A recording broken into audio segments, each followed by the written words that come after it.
O que você faria se todos os dias a sua maior preocupação não fosse o trabalho, as contas, mas simplesmente conseguir comer? Se a fome fosse uma companheira constante e o lixo uma possível fonte de sustento? Essa não é uma pergunta retórica, né? É uma realidade vivida e registrada por Carolina Maria de Jesus no livro O Quarto de Despejo. E hoje, né, eu vim aqui para compartilhar com vocês a experiência intensa e transformadora que foi mergulhar nas páginas desse diário. E pode se preparar, porque essa não é uma resenha tão fácil da gente compreender, mas é um choque de realidade que a gente precisa.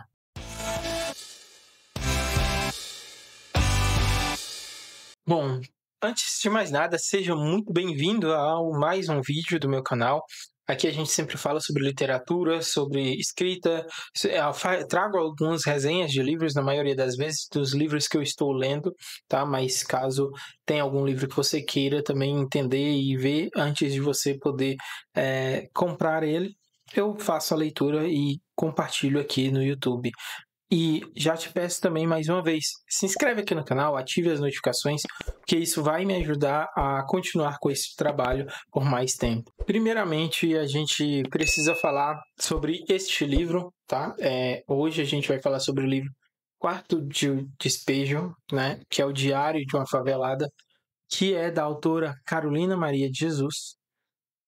Este livro foi publicado pela primeira vez em 1960, né? O Quarto de Despejo é um diário real, não é uma ficção e nem uma idealização. A Carolina, né, é uma catadora de papel, a Carolina Maria de Jesus, né?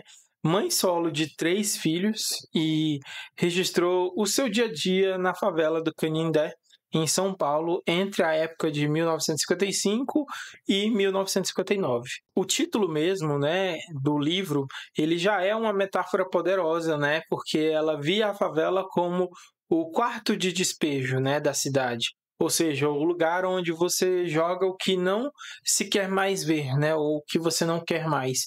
E no caso, os pobres, que ela chamava de trastes velhos, que são esse despejo, de fato, né?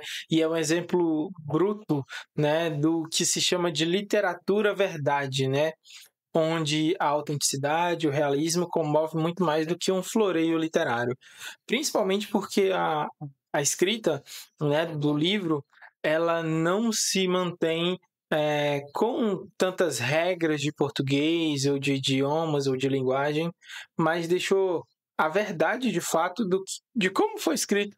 Mudou poucas coisas, mas manteve até mesmo os erros, né, nas palavras e várias outras coisas para trazer essa realidade mesmo, essa verdade, essa autenticidade para o livro. Vamos lá. Primeiramente, o livro ele é uma sucessão de relatos curtos, né, do dia a dia da vida de Carolina.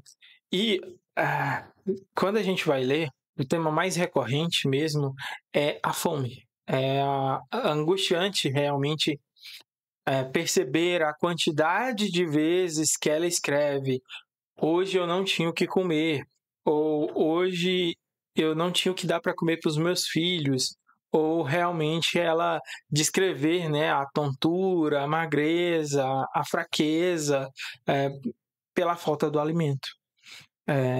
E dentro da história a gente acompanha ela falando sobre ela catar papel, ferro e qualquer coisa para vender para poder comprar um pouco de comida para os seus filhos. Os seus filhos, que são a Vera, o João e o José Carlos, né? Além da fome, né, que ela relata em várias vezes, ela narra as brigas na favela, a criminalidade, a hipocrisia dos políticos, né, na época da eleição, a solidão dela ser uma mulher que pensa diferente da favela, enquanto muitos ali na favela buscam bebida, fofoca, drogas e outras coisas. Ela sonha com livros, escrita e estudo, ao mesmo tempo que está correndo atrás de realmente manter viva. Dentro da história, a gente acompanha ela sendo criticada por não ter marido, por criar os filhos sozinha, e posteriormente, né, quando o diário vira famoso, ela acaba sendo acusada de trair a favela, por expor a realidade crua daquele lugar, né, ou a verdade de fato daquele lugar. E isso é um retrato de uma luta diária pela dignidade num ambiente de extrema privação, né? E até mesmo dentro da história do livro, a gente acompanha em um momento em que ela abate um porco e ali todos querem um pedaço, mas para te criticar e julgar ela tinham vários, né? Então a gente vê uma realidade muito presente em qualquer outro lugar, mas na favela isso parece ser ainda pior, né? Bom, agora a gente já deu um resumo sobre o livro, falou um pouco sobre ele, então vamos conhecer a autora. Quem foi que é essa mulher, né, de tanta força que nos é apresentada através desse livro? A Carolina Maria de Jesus nasceu em Sacramento, Minas Gerais, por volta aí da época de 1914. Teve apenas 2 anos, né, de escola formal, mas foi onde uma professora incutiu nela o amor pela leitura e pela escrita. Ela acabou se mudando para São Paulo, trabalhou como doméstica e depois ela virou catadora de papel. Foi nessa época em que ela começou a escrever os seus diários em cadernos que encontrava no lixo.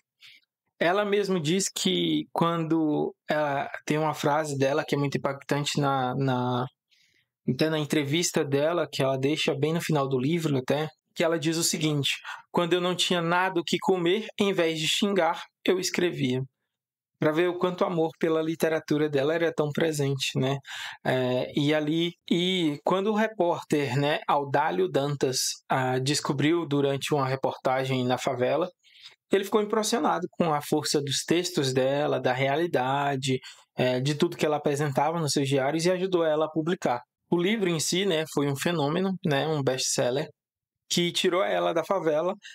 Ela faleceu em 1977, quase meio que ignorada, mas o legado que ela deixou é eterno. A leitura desse livro foi bem complicada, e é uma palavra que eu usei muito nos meus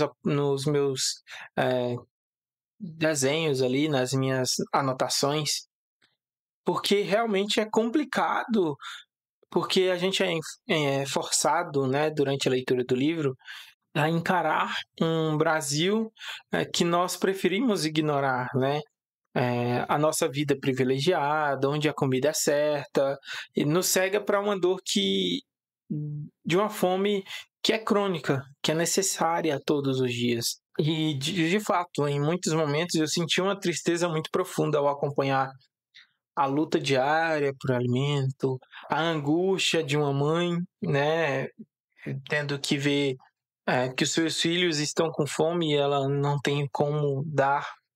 Mas, ao mesmo tempo, eu senti uma grande admiração pela força, pela garra da personagem, né, da Carolina Maria de Jesus, né, que é a autora. Essa representação de força dela não se entregando, mesmo nos piores momentos, ela pensando em suicídio em alguns momentos, mas mesmo assim ela acaba seguindo em frente pelos filhos, né? E essa paixão dela pelos livros é realmente um fluxo de esperança para todos nós, e para ela foi no meio de tanta escuridão, no meio de tanta dificuldade. Esse é um tipo de livro que faz a gente repensar muitas coisas, né? Sobre os nossos problemas, sobre as nossas reclamações, e aí a gente fica refletindo, pô, será que realmente eu estou sofrendo?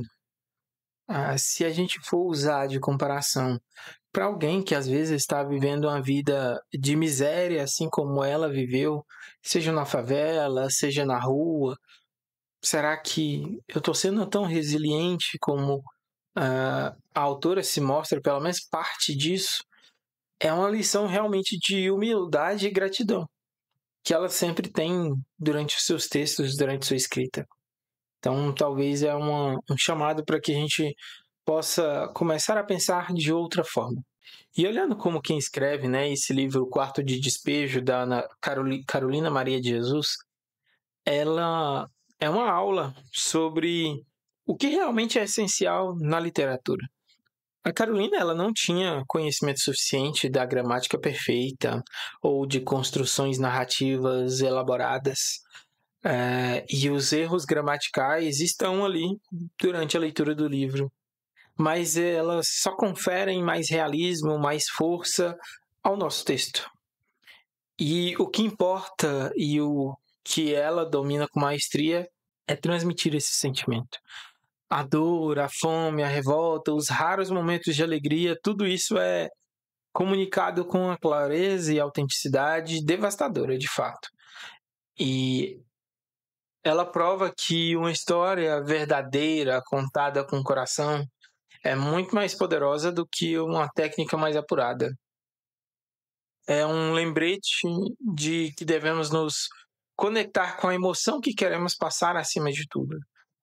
Mas lembre-se que eu estou dizendo não que você deve ignorar a gramática ou essas outras coisas, mas existem algumas coisas que é necessário você ignorar a gramática em alguns pontos para que traga esse sentimento, essa realidade. Vamos dar um exemplo bem claro. Vamos dizer que um dos meus personagens é alguém sem estudo, que escreve uma carta para alguém. Como é que eu vou trazer realismo para isso? Se a pessoa mal sabe o básico de escrita, talvez esse personagem tenha que ter alguns erros ali. E isso traz mais veracidade para a hora do meu texto, na hora da minha escrita, de fato. Então, é pensar dessa forma, né? Claro que eu não estou falando para você ignorar, mas quando necessário trazer esse tom de realidade, de realismo, de fato, de verdade, você saber utilizá-las. Bom, a gente já está chegando aqui ao final e, de fato, quero lembrar mais uma vez, se inscreve aqui no canal, tá? Ative as notificações, que a gente sempre vai trazer alguns vídeos aqui, e eu quero que você também comente aqui embaixo que tipo de livro que você gosta de ler, se você tem interesse em ler algum outro livro, comenta aqui embaixo que eu também faço a leitura para a gente trazer aqui e a gente conversar também. Então, qual que é a conclusão sobre esse livro, O Quarto de Despejo? A minha principal conclusão é: esse é um livro extremamente necessário, ele é um livro desconfortável, é dolorido, mas é uma leitura obrigatória para qualquer um que queira entender a miséria, a fome, a diferença de realidade, e para quem gosta desse senso de realidade, com toda certeza vai gostar desse livro. E a realidade que a Carolina nos descreveu nos anos 50, infelizmente ainda segue um pouco atual, né? Essa fome, essa desigualdade, a violência e a invisibilidade dos mais pobres ainda são feridas abertas na nossa sociedade, de fato. E eu não apenas vou recomendar que você leia, mas eu indico de fato que você leia esse livro, sinta as emoções que acontecem nesse livro, reflita sobre tudo isso, né? E quem sabe dessa forma nos ajude a ser uma pessoa mais consciente, mais empática. Ele é muito mais do que um livro, né? É um documento e um grito de alguém que queria ser escutado, queria ser visto, e ela conseguiu atingir isso. E aí eu te faço a pergunta: você já leu esse livro? Se leu, comenta aqui embaixo o que você achou, como foi essa sua experiência, porque a gente está aqui para a gente compartilhar. E eu gostei muito da presença de todos vocês, agradeço por terem continuado até aqui, e a gente se vê no próximo vídeo.